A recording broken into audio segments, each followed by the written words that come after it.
Welcome to the world of stand-up.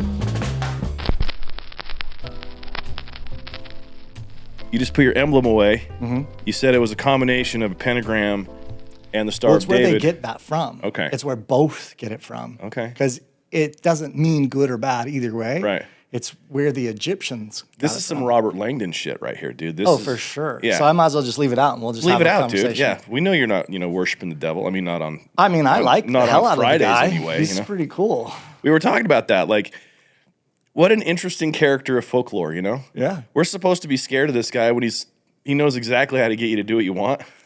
What a great marketer, Yeah. Let's have this conversation. Okay, let's do it. We'll start whenever you're ready. We're rolling right now, dude. Yeah, we're okay. going. Okay, cool. So the Satan conversation. Yeah. Right? Yeah, man. This guy. So I grew up Mormon, right? Yeah, me too. Yeah. So I'm LDS, Latter-day Saint. Yeah. And every, fourth Sunday, they have fast and testimony meeting where people bear their testimonies and they talk. Yeah. And there was one woman in particular that was like, I got asked to speak and I didn't know what it was about. And the bishop just said, hey, you'll figure it out. So she said, all week I've been tested. Every day, Satan has tested me. He's like, are you willing? Are you responsible? Are you willing? Are you capable of standing in front of a congregation and worthy of giving this talk? And she's like, I didn't know that I was. Like, I fought this and I went down the hole. And she goes this whole thing and she says, finally, God touched me. And in that moment, I knew what I was talking about, or I knew what I was going to deliver. I knew that I was worthy of this. Okay. And my mind's going, who did all the work? Was it the God guy, or was it what you called Satan, Satan's who just questioned you? Dude, Satan's like the fluffer. Yeah.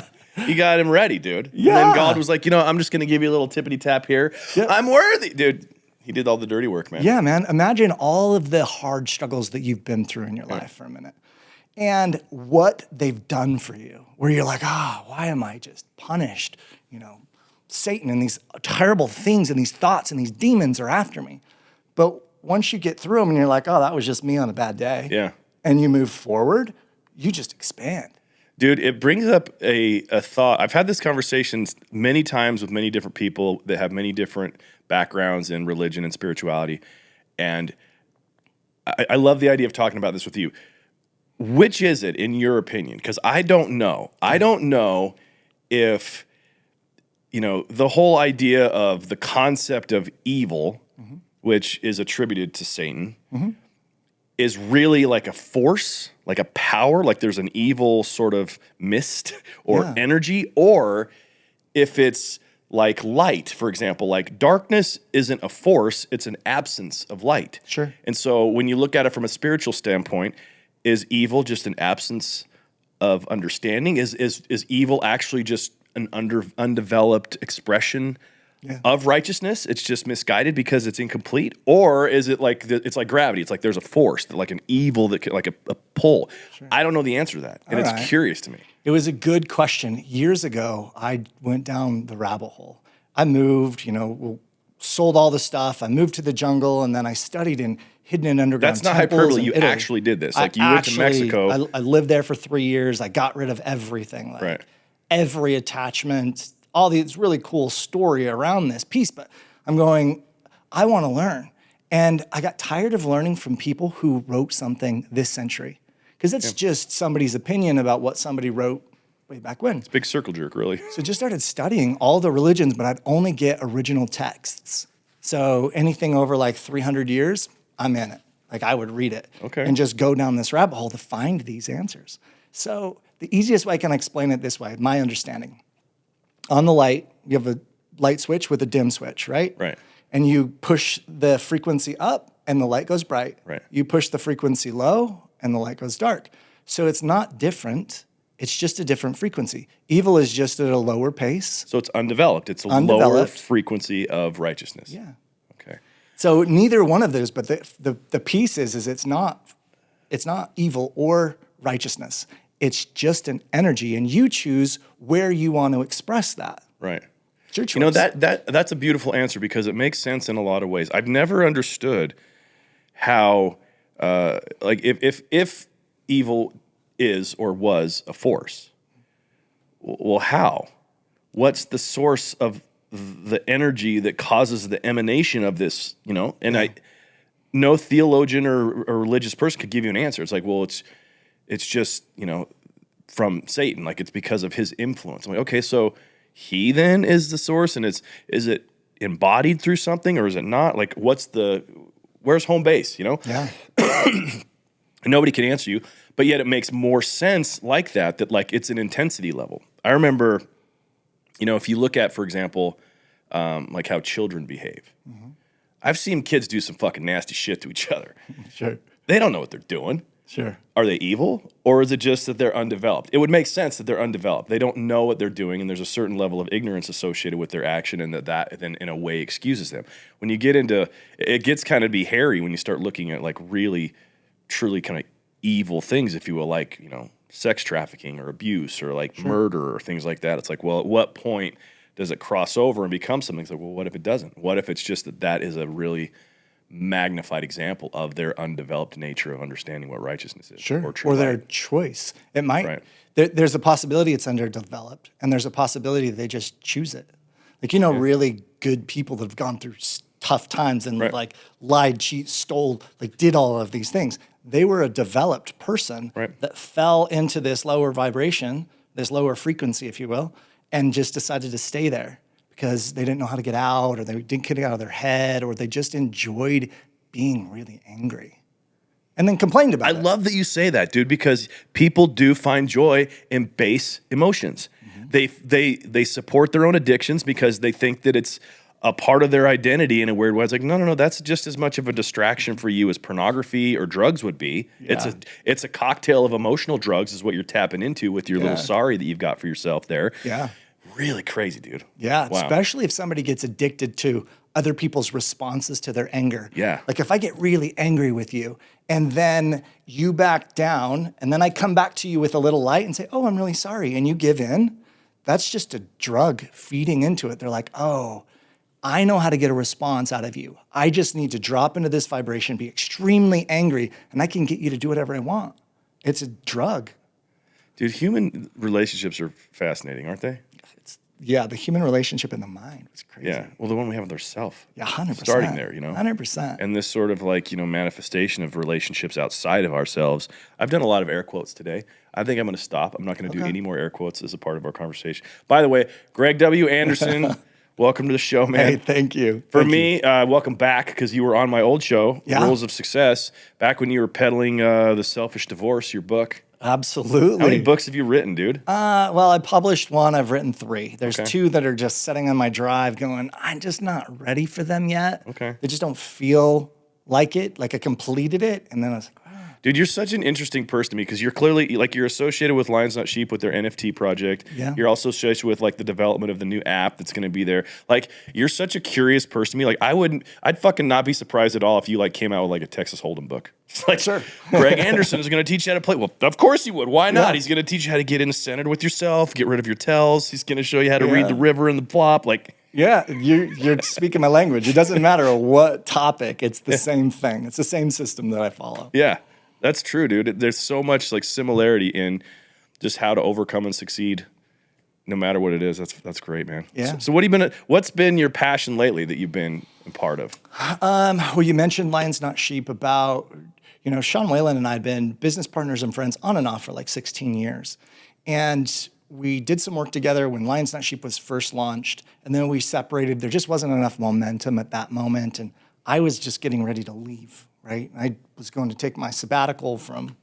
You're going to head down to Machu Picchu or wherever it was? Yeah, it was pretty nuts. You're going to go see the Lamanite ruins, I guess is what you're saying? Yeah, for sure, for sure. There's actually 27 different places that I went and studied while I was down there. Okay. And I'd go find a family, and I just learned from them around something that had to do with the pyramid complex, whether it was earth or still under earth, right? And I'd just go learn from them. And so a lot of their stuff was Lamanite, some, but they taught me how a civilization can run for 3,000 years, which is, I mean, look, man, we're a couple hundred years into this, and it's about to explode.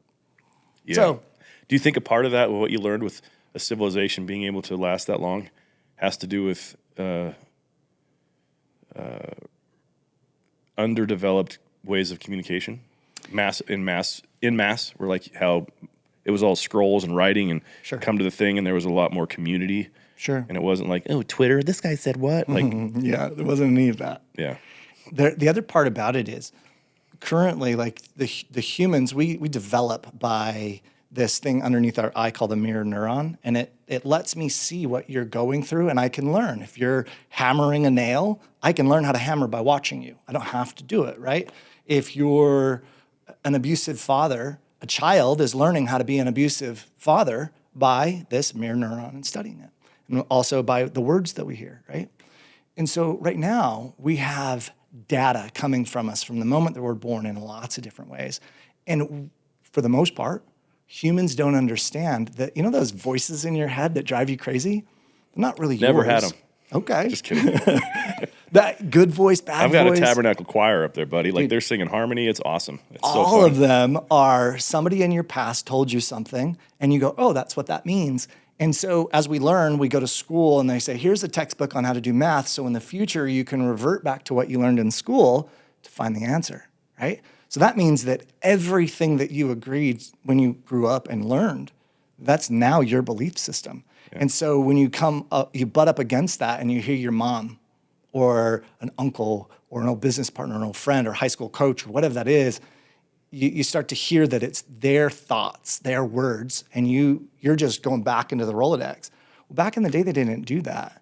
Like the highest amount of, call it awakening. You're an ascended master, you're a guru. The way that you get there is by having no thoughts. It's not by overpowering bad thoughts with good thoughts. It's by learning how to control the mind enough so that there's just nothing. Is that possible? To have no thoughts. No thoughts. It's tough. But See, it's possible. I've heard that conceptually, and I've been practicing meditation in some form for 2 decades. Yeah.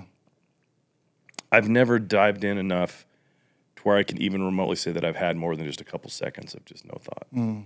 Yeah. It's always like some sort of thing like where it feels like this dance, like, okay, I'm going to focus on my breath so the thoughts shut up, and then I do that, but I'm still focusing on something, and there's still a focal point there, and I feel this stuff happen. It's odd, but to have no thoughts, dude, like without drugs. Yeah, for sure. There's a process. Personally, I called this stalking shadows. It was Ducking shadows. Stalking. Stalking shadows. Okay. Right. So hold on. STALK or STOCK?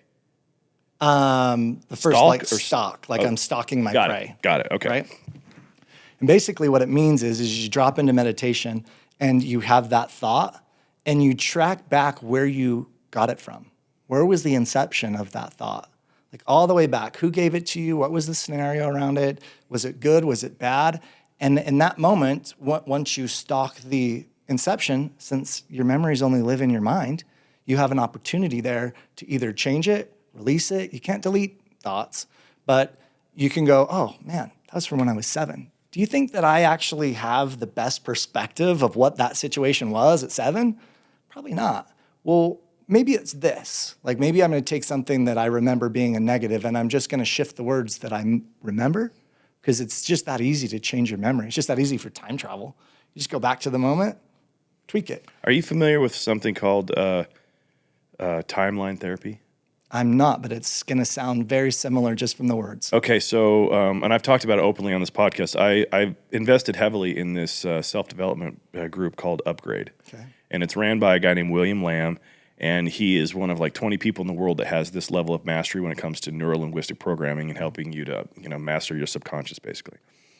And he has, what I'm hearing from you as you describe this, it sounds like a real parallel track to timeline therapy. Timeline therapy is basically like through hypnosis, you can go back and relive certain aspects of your development relative to emotional well-being and then root out the key emotion that was implanted during that moment, and then go through different stages in your life and have that no longer be affect you. And then you come out of this therapy and you literally feel like a new person. Yeah. Additionally, there's another thing that they do that sounds very similar to what you're saying as well. That's he calls it, I believe it's the resolution formula, where, as an example, it's more of like a personal self-soothing, self-care exercise, if you will. So let's say that you're having a moment where you're really struggling with something in your life. You're at full resistance to it. You're irritated. You're triggered, what have you. Well, the resolution formula would have you ask yourself, like, okay, so what am I experiencing in this moment? Like, you have to quantify what the emotions are of the moment. Yeah. In totality, like you're being comprehensive and saying, like, well, I'm feeling this over here. I'm feeling this over here. I'm feeling angry. I'm feeling jealous. I'm feeling overlooked. I'm feeling all these things. And then the second part of it is you ask yourself, well, when did I start to believe that that's the case? Right.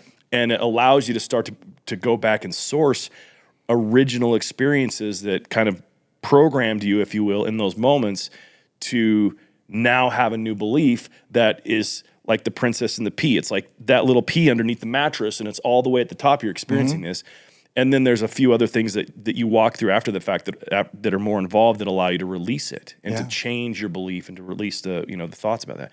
Very interesting stuff when it comes to the mind, 100%. And how did that course and how that program, what did you get out of that? What were your results? My business has gone up more than I ever thought it would. I've increased my network. I've increased my influence, my visibility. It's affected my comedy career. It's affected my business. It's affected my level of financial result. A lot of what I've noticed in people relative to their growth and success is that, well, this is the way that it was described to me, and I'll share this here. So basically, your subconscious mind, in a very remedial sense, is it runs everything, right? Right. And even to the point of like energetically communicating with the world outside to manufacture and create scenarios for you to which it's communicating that you want. Yeah. Right? It can attract relationships in that can help a certain outcome come, good or bad. 100%. Or supportive or non-supportive, I guess, instead of taking the morality out of it. It can attract opportunities that can make it to where you want to succeed. But the doorway into the subconscious mind is the conscious mind. And the conscious mind is, let's use a ship metaphor or a sailing metaphor. The conscious mind is the captain, while the subconscious mind is the crew. Yeah. And the captain can tell the subconscious mind what to do, but the subconscious mind is always listening. So if the captain is like, you're doing declarations and you're doing rah-rah stuff and everything, but then you get done with that and you're lying and you're not holding yourself to account and you're living in a way that's out of alignment and all this, like the crew is like, fuck this guy, dude. He says he wants us to do this. We're not going to do that. Yeah. So getting those two things in alignment to where like you are, actually in congruence is the way that William says it with those two things, you get on this like super highway of high speed results. Yeah. And I really experienced that through that program where I was like, I started off with this exercise where like I had to make a list of 100 material items that I wanted to experience and then 100 of experiences that I wanted to have. And he kind of warned us when we went through this. He said, you're going to get to 30 or 40 and be done because you're going to, at that point, start listening to the dialogue in your head. So it's like I start writing these things out and it's like I get to the point where it's like I want a private plane. And then I'm like, well, why do you need a private plane? Why can't you just fly or private? And I'm like, whoa. Why am I deciding that that's an important thing that I would want to like downplay that, Yeah. And there's a lot of learnings in that experience. And then, the same thing with the other side where you're like choosing experiences. But when it happens and you're able to kind of shed that sort of lack of worthiness or that ceiling on what you're able to do, shit comes at you in a hurry, dude. Yeah. I've shared this experience on this podcast before, and I'll share it again briefly just for you, where I had this thing on my list of experiences. I wanted to fly private to a major sporting event with my friends and have full access to the whole thing and enjoy the time, right? So I wrote this on my list. Short version is, because everybody's heard it and you probably already heard it too, within 4 days I get a call from our friend Sean saying, hey, you want to fly with me out to Indianapolis? I get full access to the paddock. I'm on race row. Like Right. I have a picture of kissing the bricks in Indianapolis. Yeah. I'm up on the podium and I'm like, holy fucking shit. Yeah. In my mind, I had created that in the box of like the NBA Finals or the Super Bowl or something. Sure. Indianapolis Motor Speedway is just as storied as any of that stuff. And I was like, wow, okay. So my learning was I don't get to attach it to having to have a certain thing if I describe what I want and the universe provides it. And it started being like I realized sometimes exactly what I want looked differently than I thought, but it was exactly what I wanted. Right. So that was what came out of all that. Yeah, 100%. It's just being open to the scenario of whatever's coming. Well, and there's a part of it too where I was involved in the choice of this scenario. Sure. So not just being open, it was like, so I had to choose, like, this is what I want. It's like a pointer. I'm pointing at, that's what I want. And then I have to realize, like, well, it might be one of those weird squirrely wiffle balls that finally hit the target. Yeah. But it's going to hit that. Yeah, absolutely. Anyway, so let's back up a little bit. Sure. So you went to Mexico for 3 years, studied with old things. Yeah. Did you live like a monk at that time? Were you? I mean, we're talking. I've been to places in South America where there's not a lot of technology. First world is like an afterthought. Like you're in the woods, and I can't imagine if you're doing all the studying that you're like living the 5-star life at this point. No, a few years before this, I started like traveling, and I went and lived with monks because I wanted to learn their meditation practice. Why? Because I How wanted does to that? learn. I know, but dude, for like, I want to break that part down. Okay, cool. Like, I've been around you enough socially, and like your friend, where I'm like, how the fuck? Like, I've never had a moment where I'm like, you know what I need to do today, bro? I'm gonna go fucking hang out with some monks. You know what? Like, that's never been. So I'm like wondering how because you're successful and you're charismatic and accomplished and all that. Like, how does that transition from being just something of curiosity? We're like, no, I'm gonna do it. I fell in love with the thought processes of these like secret sciences, this information that the world wasn't giving me. Okay. That these old, pillars of society knew something. Yeah. And I wanted to go find out Dude, what this it sounds was. like the first 3 minutes of the movie The Secret. It pretty much is. I was found the secret scrolls of the ancients. It's something like that. But it's this unfolding, because what's really cool is, I told you I grew up Mormon, then I didn't go to church, and then I went back, was serving the bishopric and did these things, right? Really? Yeah, I worked in the temples. I did all the things. How old are you when this was happening? 33? Wow. 30, 33. Okay. And I go, okay, cool. Like, I'm here and I'm not resonating with the full message. What else is there for me? And so somebody suggested something about Buddhism, and so I picked up the Dhammapada and I read it. And when I read that book about Krishna, right, the blue Jesus, the blue Hindu, Je- he's just blue. He's the Hindu Jesus. Yeah. From a different planet. It's a great story too. But when I read that, I actually understood Christ. Hold on. If that's the case, why does Scientology get such a bad rap, dude? If we got blue Jesus from a different planet, why don't we have like the Thetans? Why can't that be real? Anyway, please continue. It could. It just happens to be that the Buddhist religion is like, what, 3,000 to 5,000 years old. Scientology is... Ron L. Hubbard is like the biggest liar of our century. Yeah, like, basically. it just happened.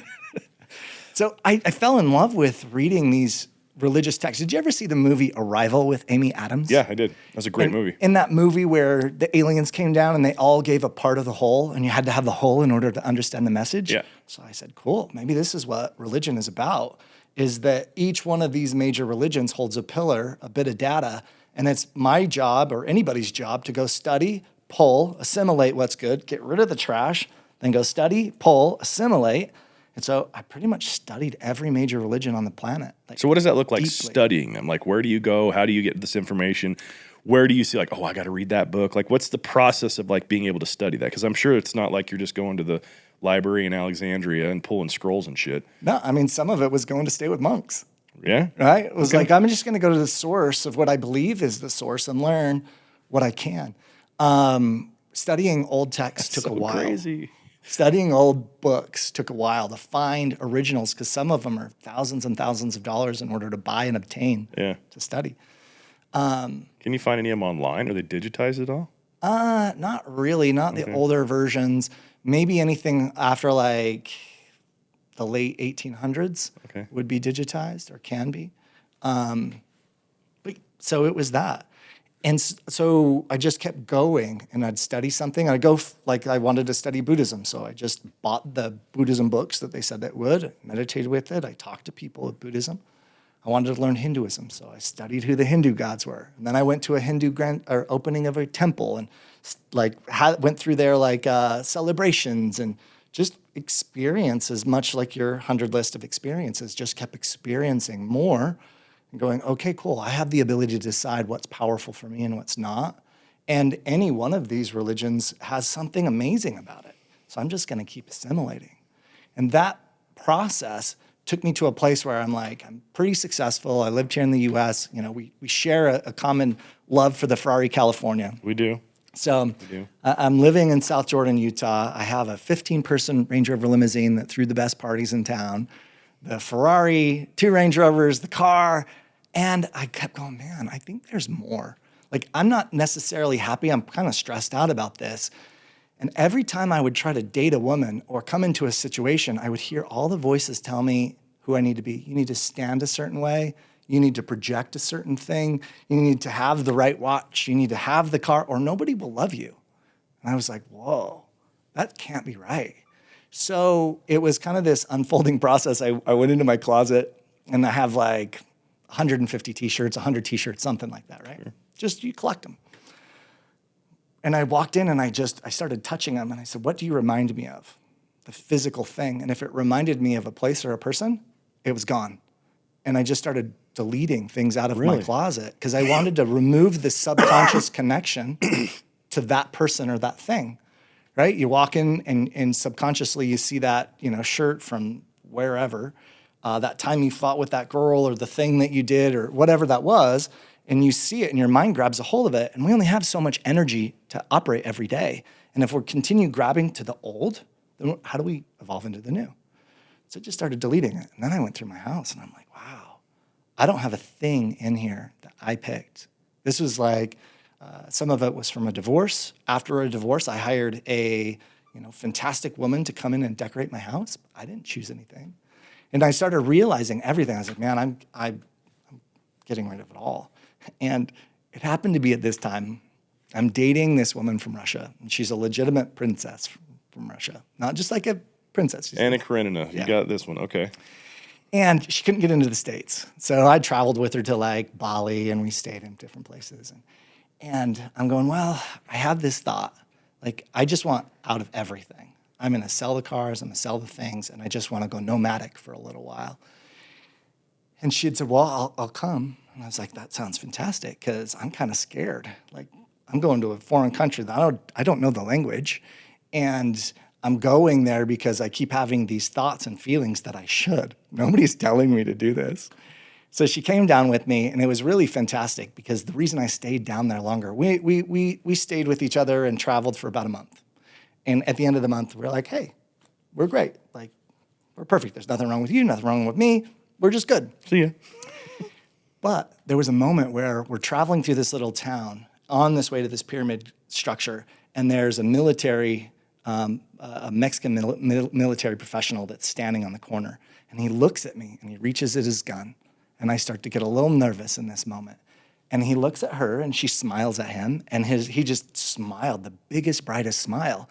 And I thought, oh, man, here I am, aviator glasses, lion's not sheep hat, big bushy beard. I look like a drug dealer. He's looking out to protect everybody else. And in that moment, everything shifted because of that experience that I had with her, where she could show me that somebody wasn't out just to try to kill me. And so when we ended, I stayed and just said, okay, I'm gonna continue going through these processes. I'm gonna continue learning. I'm gonna continue. And there was really cool things that happened in between. I happened to be up in Southern California right after I left, maybe like 6 months. A friend of mine says, hey, I'm gonna stop by this woman's house, and I'd like you to come and meet Grandma. And everybody called her Grandma G. And in the Hindu faith and the Hindu tradition, if you have J-I behind your name, it's kind of like guru, right? You're G.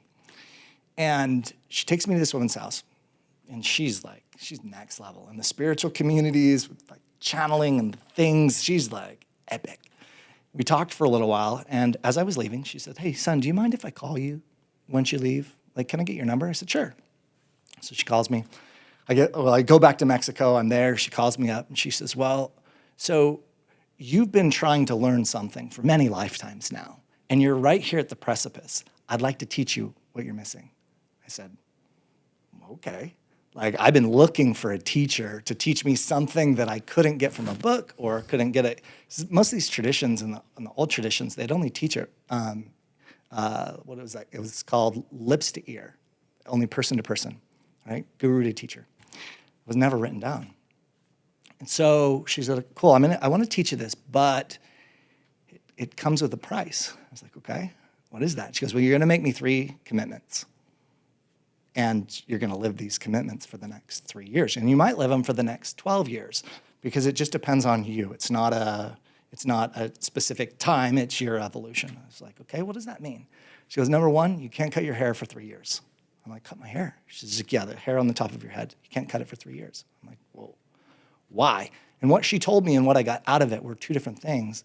But the first one was that, trees which exhale our oxygen, and we exhale what they breathe. So they're the other half of our lung.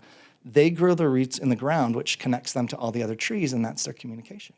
Well, in almost every religion in old history, they wouldn't cut a child's head or hair until they were like 5 or 6 years old, because they would let it fully mature, which takes 3 years, and it created this sensitivity around them. I'm like, okay, that sounds nice. What I actually really got out of doing that, well, I'll finish this one and then I'll tell you that.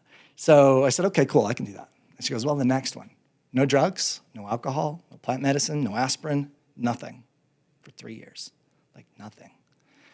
And I had, played in psychedelics quite a bit, going through this process. I'd done all of these things, I've traveled to these places, but I had never really just been sober Greg for years, like with nothing. I knew what it was like to be drunk Greg for 3 years in a row. Sure. But not the other. So I said, okay, I'll give that a try. I mean, not a try, I'll do it. And she goes, the final one, no sex of any kind for 3 years. Not with self, not with another person, nothing. Can't nut for 3 years? Not for 3 years. Jesus Christ, no wonder you're so calm. Oh, dude, let me tell you about it. So I thought about it for a little while, and I came back and I said, okay, I'll do this. And then once a month, I would fly back to Southern California. We'd go through some teachings and some training. She would send me back down to California, and I would practice all of these different things, not just her studies, but other ones. One of my favorite authors, his name is Lujan Mattis, and he teaches like quantum physics level materialization or manifestation. Okay. He doesn't use those terms, very analytical, clinical, but just really super high level. And so I hired him to be my coach while I was down there. So there were times where I had an apartment just outside of Tulum that wasn't 5-star. It was in complete poverty. I learned to live in a bedroom the size of this, or a whole apartment the size of this room, which I always was the guy that had to have a bigger house. Yeah. And so nothing, very minimalistic. And then other times when I lived with the families, dirt floor, like jungle style. Sounds like my mission. Yeah. Where did you go on your mission? Brazil. Yeah. Southern Brazil. Yeah. So you know exactly what I'm talking about. You have some cities that have some things, and you go out a mile, and it's a completely different ballgame. And you go out 2 miles, and they're shacks with no water, no plumbing. How long did that take you to adjust to that lifestyle? It probably took a couple of months. At first, it was exciting. At first, it was nerve-wracking, and then it's exciting. And then it kicks in, and there's no women. I'm growing my hair out, which meant for the first time in my life, I wasn't worried about what I looked like. So I could go wild and crazy and let it grow and do these things where before, I'm clean, I'm cut, I'm proper. And I couldn't recognize my own face in the mirror, which also meant that I could become anybody I wanted. Like the moments that you're confused in life, I don't know who I am, man, those are the best moments in time because you get to create what's next. If you know exactly who you are and exactly what you look like and exactly what this thing is, you can only be that thing. I've always found that to be a very curious answer when in conversation somebody's like, no, I know exactly who I am. Yeah. Like, but do you though? Who really does? Yeah, no. It's a shifting landscape 100% of the time. You brought it up when you brought up the Satan conversation, and then we started talking about this frequency of light. Like the very best thing that I could possibly be, if somebody was to ask me, hey, who are you? I would say, I'm nothing. I'm nothing. I read a book recently, and they maybe I think it was The Untethered Soul. I was reading that book, and he has that thing where he breaks it down, and he's like, I am the one who sees. Is basically the only real way that you can truly answer that question, like, who are you? Yeah. Because everything else is associated with some sort of contextual identity that's not real. And if you're nothing, it means tomorrow I can be this, A, and then the next day I can be B. I can be light, I can be dark, I can write books, I can be the chief technology officer for Lions Not Sheep, I can launch another NFT project, I can launch a third software, which is just now coming out, which runs Lions Not Sheep Den that we white labeled to give everybody else. I can do all of those at once because I'm not one of them. Yeah, those are just what you're doing. It's who I am today. Being. The conversation of identity is very interesting to me. Going back into that upgrade conversation of the work that I've done there, it's a big one. Like how you see yourself well, there's like this tree. It's like at the bottom of it is your identity. Like how you see yourself then governs your values. And then your values govern your beliefs, and your beliefs then govern your behavior. And so if you actually want to change behavior, you start at the root. Change how you see yourself, and then that will change what your values are. And the value that once values are like a non-negotiable thing for a lot of people. Like if you are living outside of your values, you will know it immediately. Yeah. You will feel it immediately. And one of two things will change. You will feel a disconnect and a dissonance, like a vibrational dissonance in everything you do, or your values will change. Yeah. You'll like morph into this new person. That's what happens with people that, continually do things they know that don't serve them. They become the thing that they're. But going back to that, understanding the power of identity and realizing it's a choice. As I was listening to you talk about that, it makes me wonder if the concept of reincarnation didn't start as an actual like life and death, new lifetime type thing. It started as like epics within a life. Sure. It's like I'm reincarnating now into a new person. You're sharing a description of like looking yourself in the mirror and not recognizing who you are. You're a new guy at that point. Yeah. That's new Greg. Yeah. It's a new physical manifestation of what you've never seen before. It's a new set of values because you don't give a shit about if you're shaved or not or what's going on with your hair. You're just like, this is me. And that then bleeds into every decision that you make about yourself and what you do. Yeah, 100%. I lived for a while, like I only wore white t-shirts and I wore like, earth-colored shorts or something. Yeah. And what I learned was all the color sensations, moods, you look at a shirt and you're like, I'm in that mood. I wanted none of it. I just wanted it to be blank for a few years to be able to just then decide what that next piece is. And you brought up something a little while ago. It's a really cool analogy of, the conscious mind is the captain, the subconscious mind is the crew, and bringing them into alignment. And then you brought up the fact that, in order to change anything, you have to find the root. So many people just don't physically understand that the subconscious mind was created. It wasn't given to you. You're not you don't inherit those thoughts. You inherit the unconscious mind, the thing that connects us all. But this one up here is all about lessons and communications and learning how to walk and all of those things. And so, it's bringing them into alignment, but it's also removing anything that's not powerful. And that helps shift things faster and faster and faster. Like when you said you went through your experience and now money and things are just flowing because you're just removing all of this, these tethers to the ground, and you're a jet engine that's holding you back, and you're just cutting them and removing them and taking off. Yeah.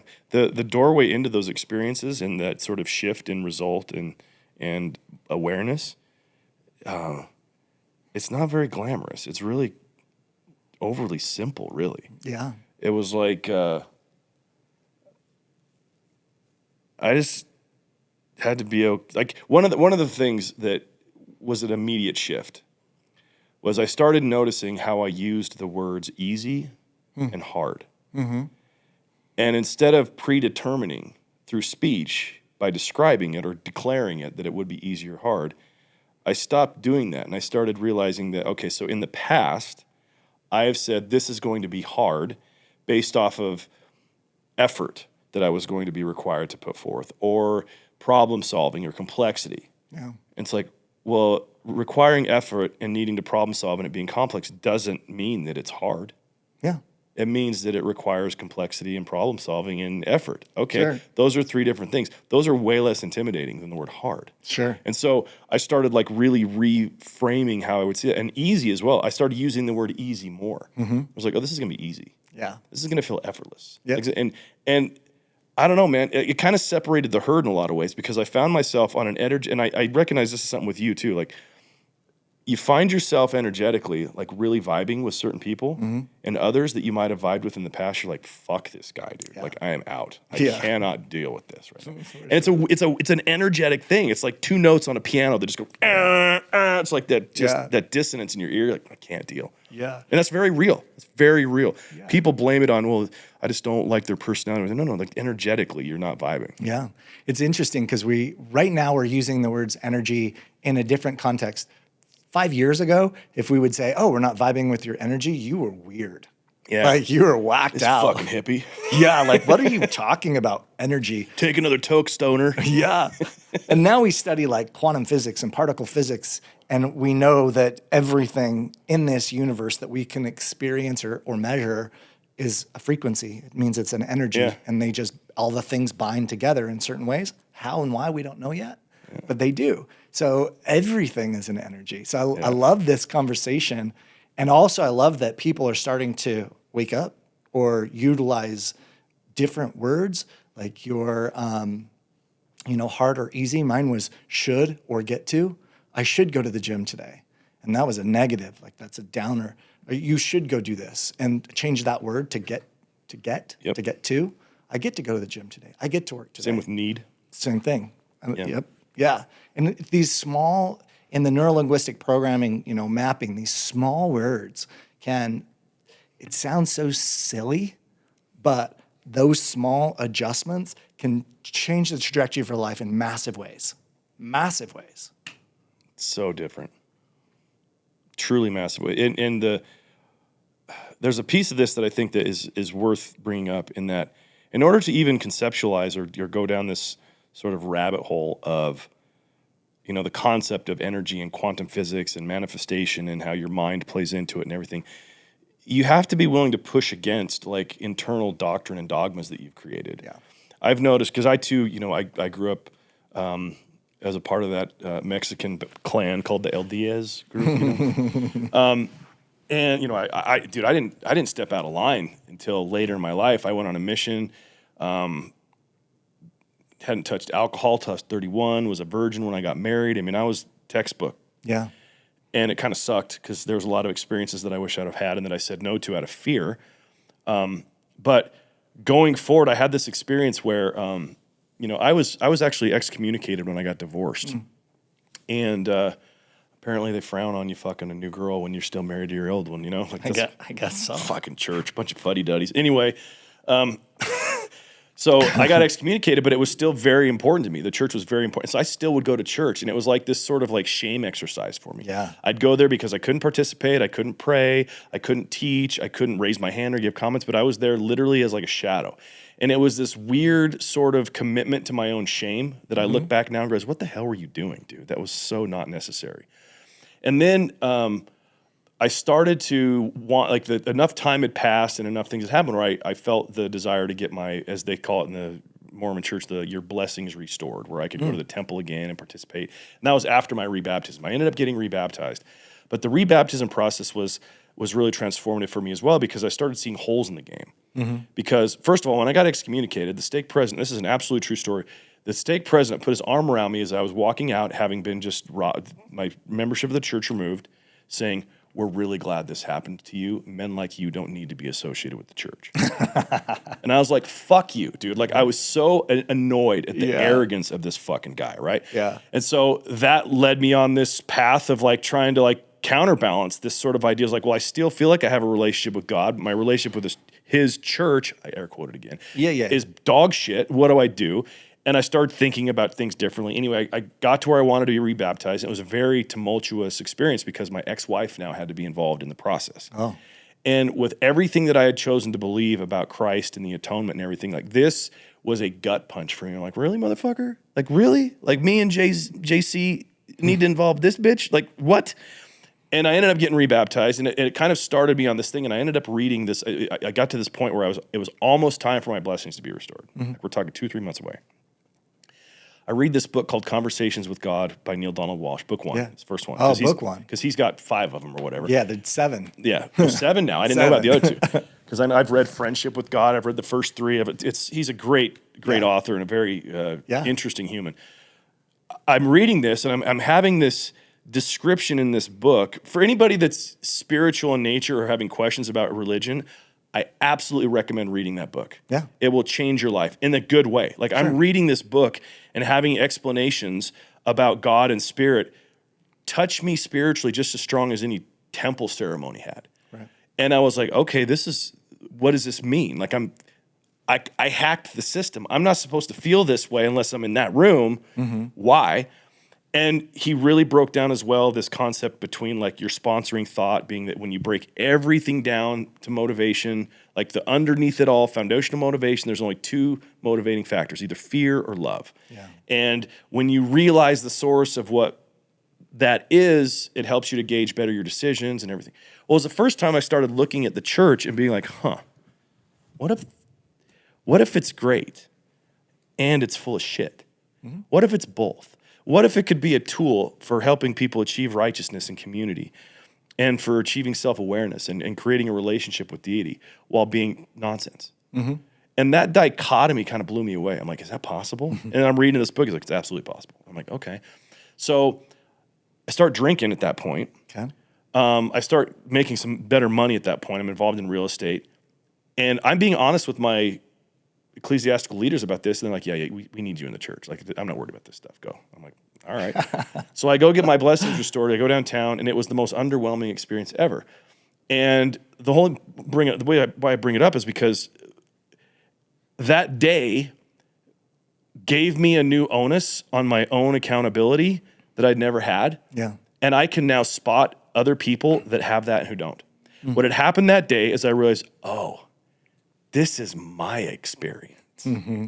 This is my journey. I'm not a member of some Helaman army of God bullshit. Like, Bryce is the leader of Bryce's army. Yeah. Okay.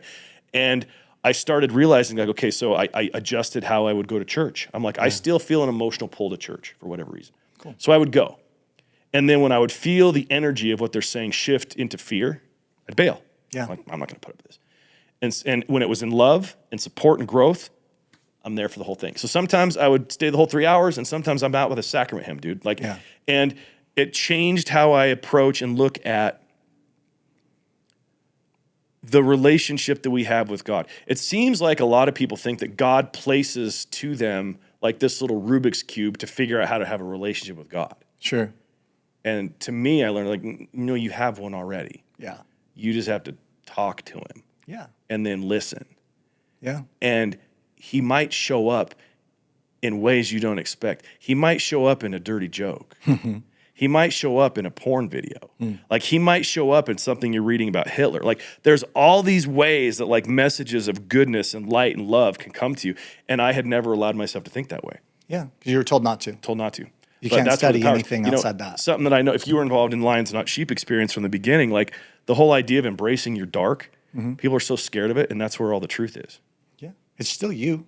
Still you. Yeah, 100%. This is going to be interesting. So when you went through the church pieces, do you know how the books of the Old Testament and then the Book of Mormon and things got decided? What was in there? I've from what I've been told, I haven't studied with monks in Mexico or anything, but my understanding is, like, in 200 years AD, there was like a big conference, and it was in Rome, and 384, and it was like Nicaea, the Nicene Creed. And they chose, and it was completely political.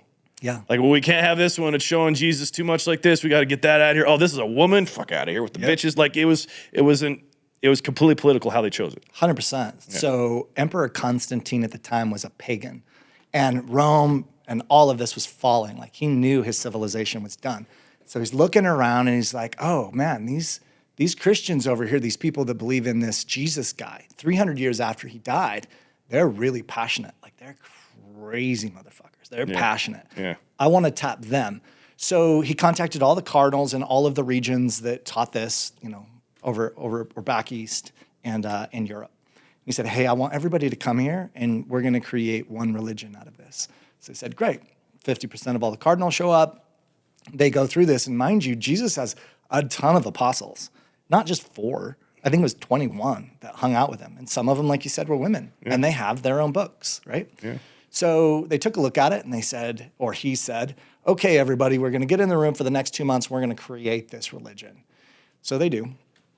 And on the very last day, they say, okay, we're about ready to leave the congregation or room or whatever it is. What I want you to do is I want you to leave the books that you believe that should make it into, which is now called the Holy Bible, on the top of your desk. And then leave. And we'll count. Sounds like mail-in ballot stuff to me. No shit, right? We'll count. There's 81 million votes for Jesus. We'll count them up, and then we'll decide. So the next day they came back, and all of a sudden, almost all of the people voted on these 4 books. Well, people started freaking out. The cardinals are like, no. Like, you can't do this. I didn't vote for this. And so they said, okay, cool. Everybody that's in stays, and everybody that's out is out. And he excommunicated 50% of the entire, Christianity or Catholicism at that point, and created these books. And they said, okay, cool. They ran it for about 50 years. Rome is still falling, and they changed it again. And then at that moment, they made it illegal for 1,000 years, 1,000 years, to own any religious text or have a picture of Jesus or any representation. The only way that you could know God is to go to the pastor. Well, that's why the books were in Latin, right? And nobody spoke Latin at that point or read it unless you were highly educated. Yeah. Imagine, we see what's happening right now with like the definitions of a recession, right? Where one word is changing and it's freaking communities out. Yeah. What if we had 1,000 years to teach people what we wanted them to teach them? And that's where this came from. Well, that's one of the good things that I take from my, experiences in the church is that I remember them talking about the importance of keeping a written record, that it preserves the language. Yeah. That stuck with me. And it solidified being stuck with me the first time I had Snoop Dogg talk. I'm like, Jesus Christ, man, we're going to have to listen to this guy in 100 years. Like, what does that mean? Oh, and then when you read Shakespeare and it's like the beautiful prose of, English language and how he would write it. And it's like, okay. Yeah. Interesting. Like the whole concept of forced dogma is curious to me because, you get into, there's a lot of interesting books and, about the Knights Templar and about the idea of Mary Magdalene being, the Da Vinci, the movie The Da Vinci Code is about this, but there's a bunch of really great books that have been around for a long time, even before Dan Brown used those things to write the Da Vinci Code, talking about, Mary Magdalene being Jesus's wife, having a child. And there was the bloodline is legitimate, that there's an actual existing familial DNA bloodline back from Jesus Christ. And that's the type of stuff that really is interesting to me because I can buy into that. Sure. I can buy into the fact that this charismatic leader that had this following that was self-proclaimed as the Son of God, that he might have, a little side piece that keeps him thinking straight, Yeah. And that might have made a baby or two now and then, Yeah. All it really takes is to pick up any of the Gnostic gospel books. These were books that the ones that didn't make it inside the Nicene Creed were all destroyed until something like 1975. Somebody finds all of these books in a cave, right? All of the apostle books. And Mary Magdalene has her own book. Yep. And when you study her, this is so funny. So Did you study her stuff? I did. Okay. Because I learned when I was growing up that Mary Magdalene was a prostitute. Jesus hung out with prostitutes, right? So I wanted to know where that came from. She wasn't any of that, was she? No. She's just a lovely woman. In 700 AD, a pope gets pissed off that people keep talking about this Mary Magdalene, and he's like, she's nothing but a prostitute, and it sticks. 300 years later, the church issues a written apology that they didn't mean that, but we still have that now. Yeah. This woman was rich. She was well-read, well-studied. I bet she was hot. Oh, I'm sure. Jesus ain't going to run up with some ugly girl. No. Son of God, you kidding me? Yeah, so her books are there. The Gospel of Thomas, he was Jesus' best buddy. That one's one of the better ones to read. Okay. Yeah. So what did you learn by reading Mary Magdalene's stuff? What I learned from all of this, and even studies, I went and stayed in Venice, Italy to study the sculptures and the history of this.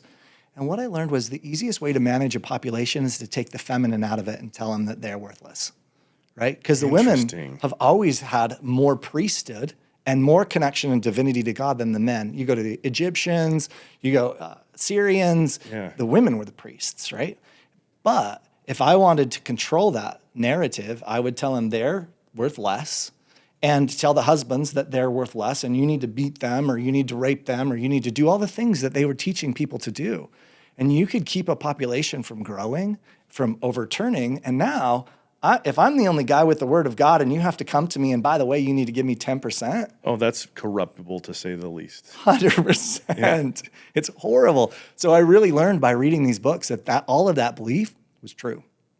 Okay. That feminine, it's super interesting because there's not a feminine and masculine is like good and evil, right? It's just an energy on the same path. Yep. I can operate out of my feminine just as easy as I can operate out of my masculine. It took me a lot of years to figure out how to do that. And some women operate out of their masculine and feminine. This isn't a feminist conversation. This is just that if you just tell people to be a Neanderthal, I can control your lower cortex minds. Like I can control your croc brain. I can control your lower chakra systems.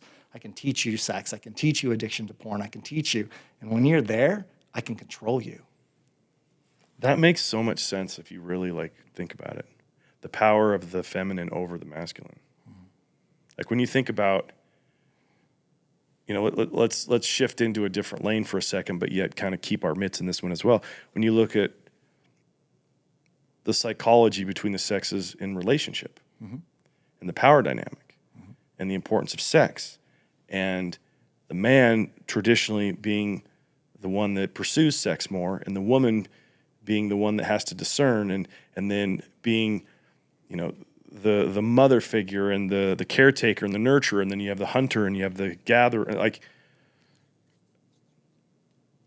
women, I've kind of been railing on this a lot. Women have way more power than they know.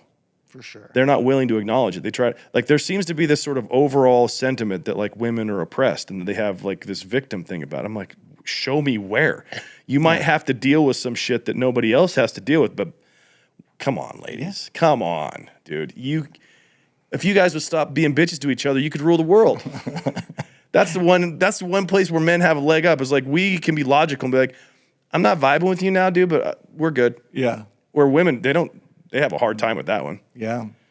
The most powerful women that I currently know these are business leaders, like women that are changing the face of the world doing things. Traditionally, we say if you need to get something done, you need to operate out of your masculine. You need to be strong, you need to be powerful. But in those scenarios of these like really like magnetic women, they have a very masculine like a husband or somebody in their life that is like masculine is like the container. It's like, I got your back. You go be the ocean. You go take care of these things. But they're not operating out of their masculine. They're operating out of their feminine, and they're changing the scape of things. And so we stop this fight between masculine and feminine, who's better, who's not, because it's not either one. It's just what's more powerful for you to operate out of. And if they operate out of the feminine and they're like a really feminine woman, they all of a sudden stop steamrolling their husbands, because some women have the ability to just pile drive over their husbands and push them down and push them down and push them down. They're like, you're weak.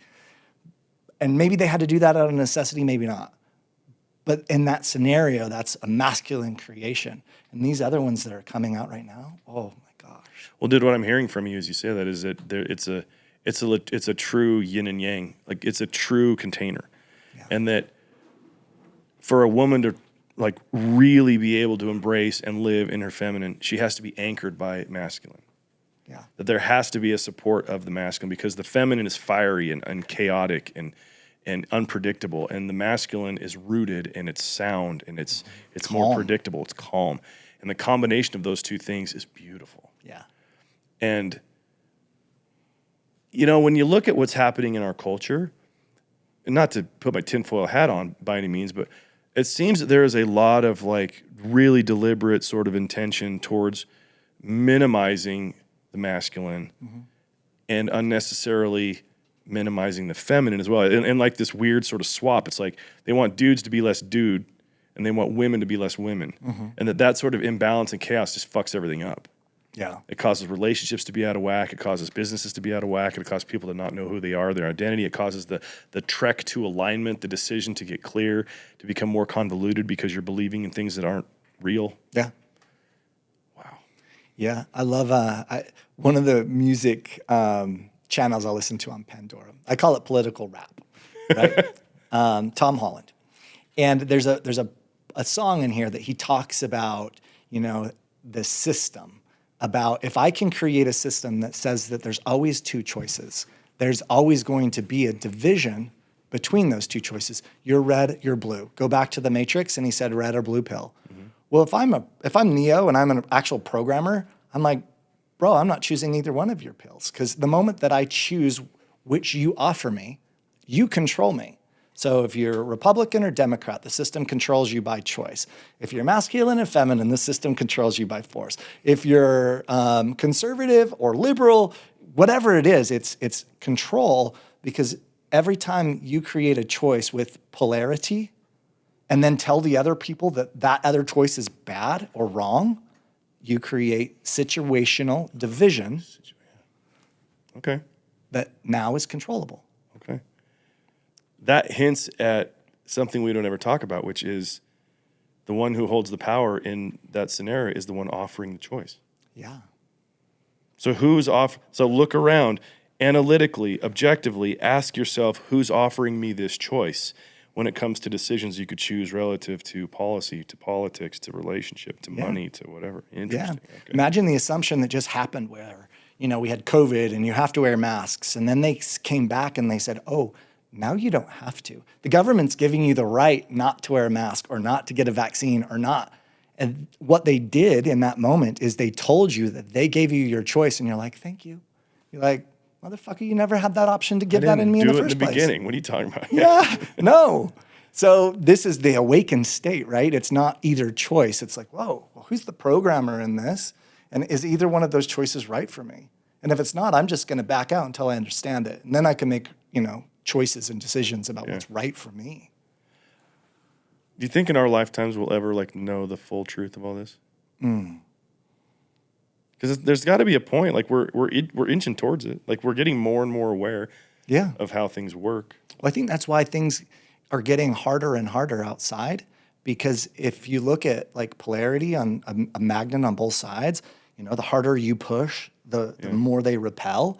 And so the more light, the more understanding, the more the people that don't want that to happen because of they're in control and they're scared about something. If you've ever read Karl Marx's Communist Manifesto, they talk about how socialism and parts of communism believe that the only thing that there is in this life is owned property. And if you work for me, I own you because I own all of your hours. And so they're creating this. So they created these workforces and they've been managing these government systems for thousands of years. And the more we wake up and the more we say, no, I'm not choosing either one, the harder it is. So whenever we start to get a little bit farther away from the narrative of whomever wants to be in control they freak out and they have to push harder, which pushes us farther apart, creates more light. Just like the good and the evil, the more bright God shines, the more dark Satan has to shine because there's just no possibility other than the spectrum. Yeah. So I do think there'll be something at some point, and I think it'll be in our lifetime. I think so too. I just don't know that if it's going to be really violent or one morning we just all wake up and go, whoa, were we asleep for the last 30 years? Well, dude, as a Mormon, they have that concept of crossing through the veil, you know, just that your awareness changed. Yeah.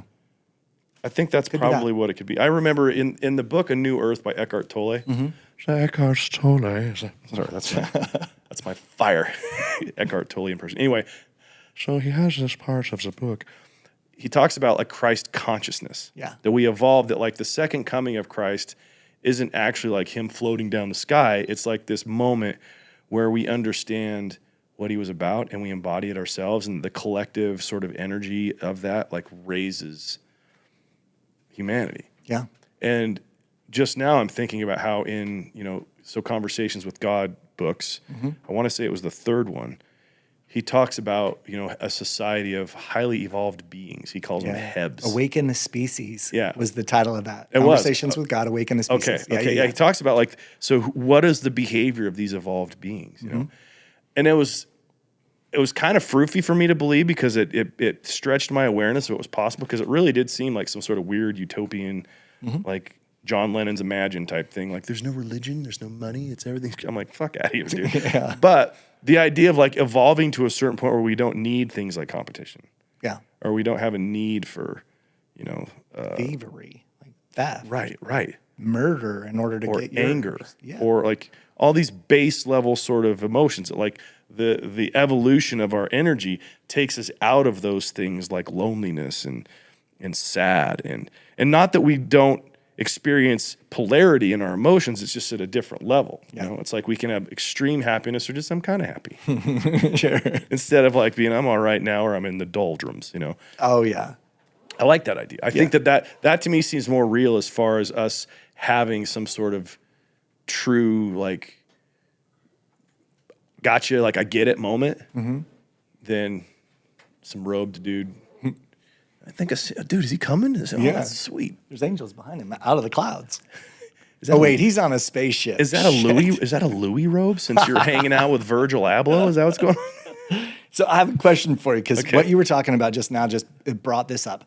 Do you remember a time, or do you remember the time where it was just extremes? Extreme anger, extreme happiness, extreme love, total For loathing. myself or yeah, for- for yourself, Okay. for you. Do you remember going through that process? Yeah, I think it was. On my mission.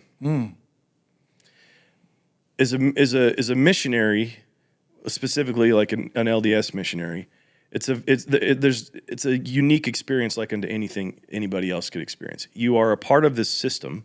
You have leadership. There's like a mid-level leader, and then there's the mission president, and that mission president reports to the church leadership, and there's a directive, and there's rules, and there's an objective, and there's required behaviors, and there's all these very rigid sort of things that you're supposed to do, while at the same time being in the prime of, like, I was 19, 20 years old at the time, still developing my own understanding of who I am, meeting these people, being as they said, a representative of Jesus Christ, while at the same time feeling like a total fraud.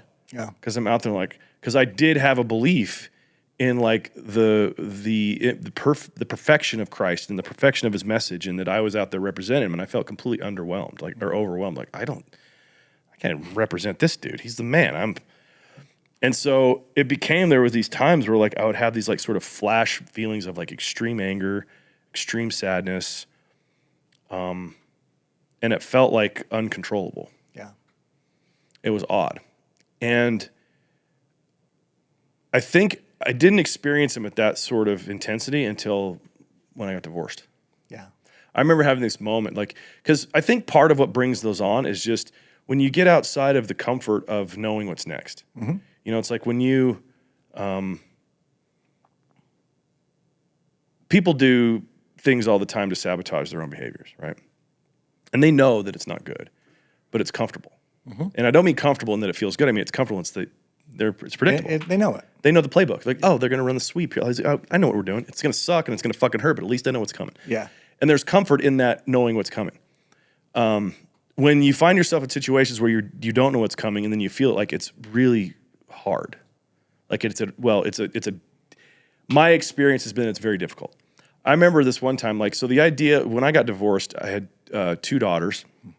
One was barely born, and the other one was barely 2. And our divorce, my ex-wife and I, we didn't handle things well.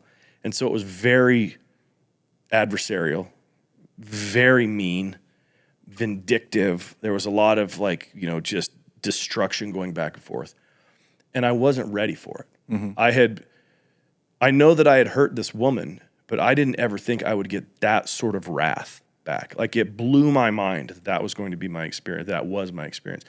I remember I used to I was a mortgage broker at the time, and I had an office that was on 40th South and 7th East, and I was driving home, and I was sitting at the light on 4500 South and State Street.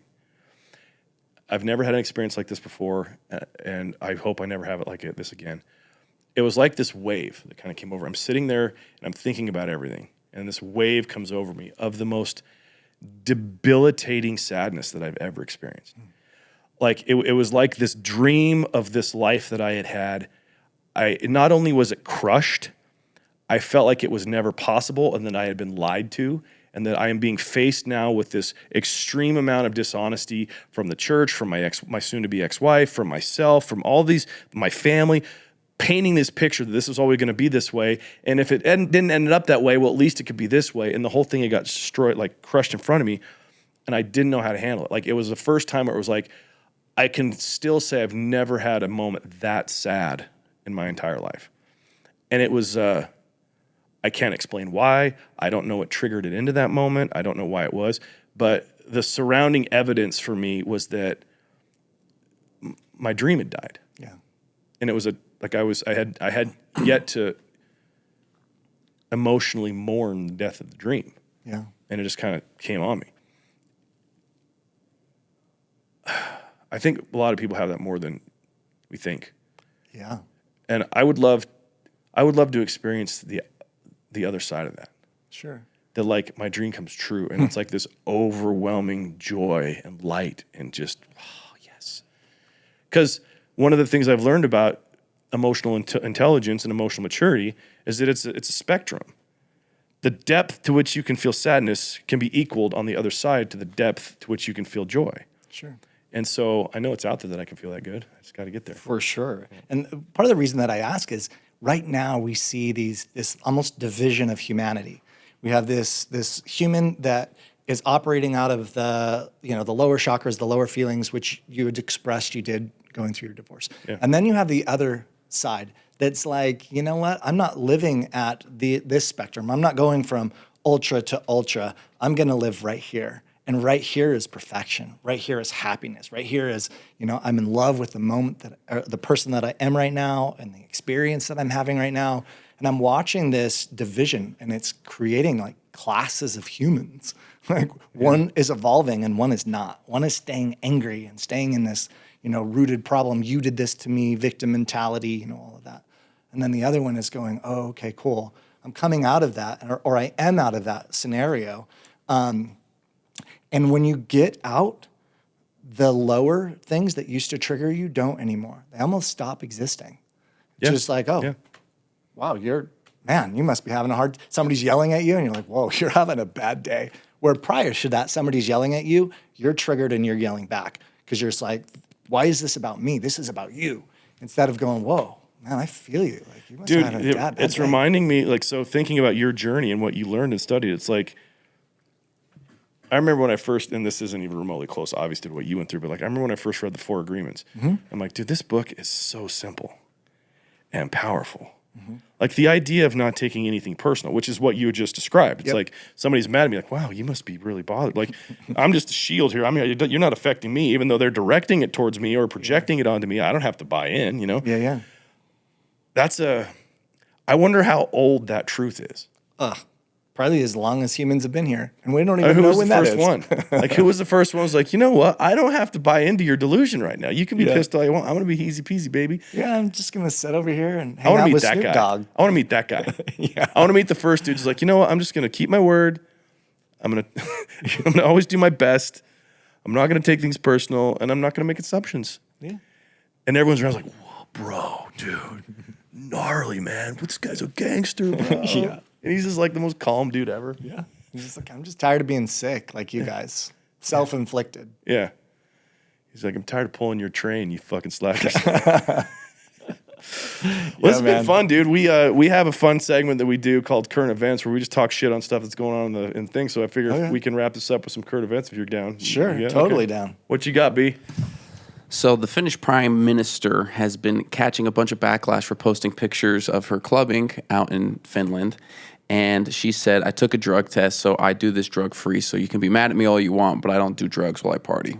So she's taking a backlash stance on everybody freaking out that she's 36 years old out there clubbing as the prime minister Okay, so let's Finland. So 36-year-old female Finnish woman who just so happens to be prime minister is out clubbing drug-free. Mm-hmm. And people are bent. Yes, and she says, I have the drug test to prove it. Have you ever clubbed in Finland? I have not clubbed in Finland. I wonder what that's like.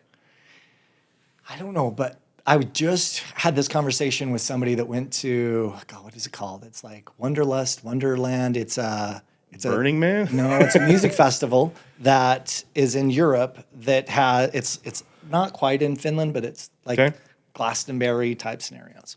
Okay. And this guy was telling me how there was dozens and dozens of 70-year-old women in little outfits raving, drug-free, fucking raving. Grandma, dude. And love it. It was normal for that scenario. It was normal for them to just, here we're like, oh, you're 30 and you need to stop doing stuff. You're 40 and you need to stop going to club. You're 50 and you can't go, to the gym anymore. We create these these rules that aren't air quoted. So having a 36-year-old woman at a nightclub? Yeah.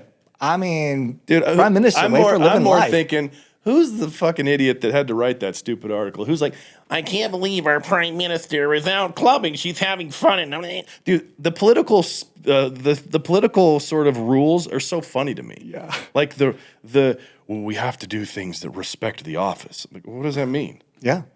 I did. I had a She good didn't have time. her tits hanging out, I don't think. Like, we don't hear that she was freaking dry humping some dude in the bathroom. Like, and even if she was, you got to get policy changes done somehow, bro. You know, you use what God gave you. For sure. That's funny to me that like they would have an issue with that. I mean, if I was to see, Biden at a rave, like I'd be like, maybe. Yeah. I'd be just worried about him dying. Yeah. Trump at a rave though, dude. That's Little shuffle. he's got no rhythm. But it could be fun. He's like, hey, Finnish prime minister, get over here. You're my age. You're just about the right age I like. And then somebody would write a news article about, how this rave was put on by music that was created in China because of the technology behind the discs, the DJ booth. And it wasn't the DJ, it wasn't the music, but it was about this. And now he's and the proceeds all go to Ukraine. And so it's like and then they just make stuff up. Somehow Imagine Dragons is there. I don't know what the fucking connection is for everything, but the things they make up right now just blow my mind. It does. And the people that believe it, like I jokingly bring up Imagine Dragons. I went to their concert. It was one of the best concerts I've ever been to. That guy, Dan Reynolds, can put on a show. Yeah. But you can tell he's kind of a cuck. Because like he had this whole thing at the end about Ukraine and everything. And I'm like, bro, really? Paid you for that. Really though, and he had a thing about being vaccinated and everything, and then he had a whole thing about the pride flag and everything, and I'm like, dude, you're just hitting all the talking points, bro. Wow. Like you gotta be. I thought he was more awake than that. Maybe he's woke, not awake. Yeah, well, I don't even know, because he's clearly a man of high passion. He's extremely creative. He is a showman like few are. Put on a great show. But there was some of that stuff where it's like, dude, this isn't 10 years ago. Like, what are you talking about? Yeah. Like, just full disclosure, I've had a real tough time with, like, Pride Month.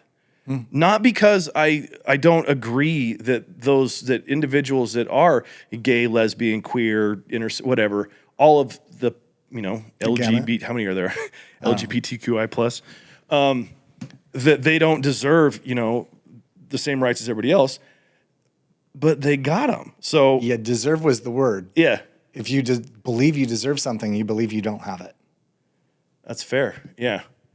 Well, and it's like I've talked to, I jokingly call them like old gays, like Stonewall gays that were like a part of the original thing where they were truly dealing with oppression and being killed off stuff. And he's like, this new crop is a bunch of sissies, man. Like they act like they're oppressed. They have more privilege than most other people. And like I look at this and I go, you get a month? Yeah. You get a month. Well, all right. Dead soldiers get a day. They get a day. America gets a day. The fucking country gets a day. Yeah. And Pride's a month. Yeah. Okay. We're doing this now? Yeah, it's interesting that the philosophy that's being pushed says something like, you need to believe what I believe to make me feel good. Right? Oh, dude, I've Very talked about twisted. this a lot. Yes. It's psychologically impossible. Yeah. Like the idea, and I've spoken about this a lot on this show, like the idea that you need to change your behavior to affect my offense, it's impossible. Yeah. Because, okay, so you're going to change your behavior so that I am not offended, but what if he has a different sensibility for what offends him, and you didn't change your behavior enough to change? And it's like, well, fucking nobody wins. Yeah. Unless you take it internal, and you're like, how about I control my offense? Yep. You got it. Sorry to bust the bubble, folks. Yeah. Own your feelings. All right. Yep. It's all inside. All right. What else you got, B? So, do you guys know Brewers Stadium, where the Milwaukee Brewers play? In the center field, they have the slide. Yeah. Well, this LA Dodgers sideline reporter decided to go down it, and I'll just play the video if it plays. Oh, come on, Twitter. All right. So he's going to go down this slide and take a little crash at the end. Okay. That looks fun, actually. It does look a little fun. Oh. Ow. Okay. Broke his arm and fractured 6 ribs. Whoa. Dude, just that. Just that. He just needs to drink some more milk, man. Yeah. Yeah. Let me guess, he's a vegetarian. I don't know. He works for LA. He's from LA. He's an LA sideline reporter, so he's got his kale on point and his avocado toast, and he needs some protein. He needs a steak is what he needs. Yeah. Okay, so he broke some ribs. Yeah. And then back to it. He just got cast up and was back there, and all the players are making fun of him. He says "oh crap" when he slams into the wall, and the Brewers did a painting or like a tape drawing of him saying "oh crap" and his image sliding into the wall. So all the players are making fun of him for it. Awesome. Dude, you got to put a little clip of that in the show. Absolutely. Dude, that's hilarious, man. Yeah, I don't know how I think about that. I mean, did he really? Do we have the X-rays? Maybe he made it up because he wants to sue somebody. Dude, he is from L.A.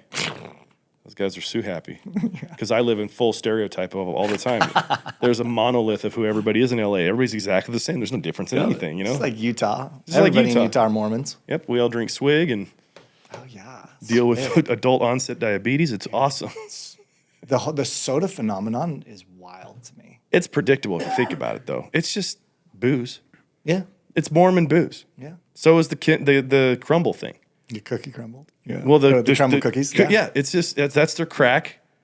It's fantastic to me because it's one of those things. Like, as somebody that has kind of been through that whole process with the church and really had to analyze my beliefs about that. Yeah. I laugh that like some 400-pound fuck can give me advice about coffee and booze. Sure. I'm like, bro, what are you doing, man? You know, I have a really good friend that he owns several crumble cookies in Washington State. Okay. And during COVID, they shut everything down except there were bakeries, but he's not a bakery. He was just like a drive-up food guy. Yeah. And he was inundated. He'd have to run 24-hour crews, like, just to keep up with his stuff. And now they're not closed down anymore, but each of his crumble cookies, each one nets him, like after expenses, lights, employees, about $100,000 a month for a crumble cookie. Bless him, dude. He's cracking sugar. He's a drug dealer of sugar. Every time he goes to talk about his places, he has to look behind his shoulders. Yeah. Hey, by the Yeah, way. I got what you need, man. Yeah. It's pretty crazy. You need some of that processed sugar? I got you. Yeah. Just eat one of those things. Dude, they're so good, dude. They're so bad for you, though. They are. I read some article the other day that was talking about like 7 main ingredients that are almost in all of their cookies, and they're all outlawed in other countries except the United States. So I sworn off the crumble. I'm like, I'm just not going to put that pesticide in my body from a cookie That's fair. because it wasn't good for me in the first place, but I loved it. Like it's like biting into a hot Krispy Kreme donut. It's like butter. Yeah. Yeah, and you immediately feel like a shitty person. There's some self-shaming going on in there. It's like nothing tastes as good as looking whatever. Anyway, I won't go there. What else you got, man? Yeah, you spoke of crack. So Lamar Odom is Oh no. got an $80,000 procedure done to get veneers all done in his mouth to clean up his mouth now that he's becoming cleaner. Was the teeth issue because of crack? Smoking. Well, probably various reasons, but his gums here don't look all healthy. He's a fascinating guy to me. Yeah, I don't even know who he is. He was a Laker for a while, and he has. Do they have a baby with Kardashians? One of the think so. Khloe. Oh, got it. Yeah, and he had like this like horrible drug problem that put him in rehab, and it got him. He did some dumb things with it, but he always seemed like a sweet guy. Yeah. And it just seems like he got mixed up with the wrong ladies. Joe Rogan has that bit where he talks about how the Kardashians will just rob you of everything, and that's what made Bruce Jenner become Caitlyn Jenner. Because the demons of the Kardashians whispered into his ears, and then while he slept. Bruce. Anyway. You know, living out of the country where I didn't have television, I didn't watch sports, I didn't follow. Like, I lost the connection to those things that I used to hold dear, didn't like lose football or whatever. I just was like, I don't even know who these people are anymore. Yeah. I don't want to keep up with them. A lot of times it doesn't matter. No. It's just purely entertainment. Yeah. But Beautiful. right on, man. Well, dude, I really appreciate you taking time to come and hang out. And Yeah, this has been fun. chat it up, dude. I don't know. We've been in like 1,000 different directions today, but That's it's the been point, fun. man. Yeah. I've been saying this, like, I say this humbly, like, I want to pattern this show after what Joe Rogan does. Yeah. I'm a comedian, so I can have comics on and we can tell all the dick jokes and rib each other and be silly and nonsensical, or we can have good conversations with highly intelligent people that have cool experiences, and it can be in the same week we do those things. Yeah. So, Absolutely. I appreciate you having me on. of course, dude, open invite to come back whenever you want, man. Done. So, Done. Greg W. Anderson is my dude. Where do people find you if they wanted to be associated with what you're doing? I mean, the easiest one are social medias, which is going to be like an Instagram, Greg W. Anderson. Okay. No dots, no misspelling of the name. And I say this because at least at this moment, I have at least 40 fake accounts, and it's been happening for years. Dude, I'm so jealous. I have 0 fake accounts. Never had one issue with that, man. It's coming now that you say it. Well, you're going to track that right in. I doubt it, dude. Like, I don't know. I guess I'm Teflon with that. It just they're like, we don't need to. I get messages from Nobody friends. would believe this guy's into crypto. 3 or 4 times a day, I get a message from a friend going, like a text saying, hey, am I on the other line with you right now? Okay, no. Like, I have one account. So just that. And if I message you from a different account, it's not me because I'm not going to message you anyway. Right. So Greg W. Anderson, same thing as on Facebook, which is probably the easiest ways to connect. You know, we're doing so many different things with Lions Not Sheep NFTs, and then Jadari is the new software platform.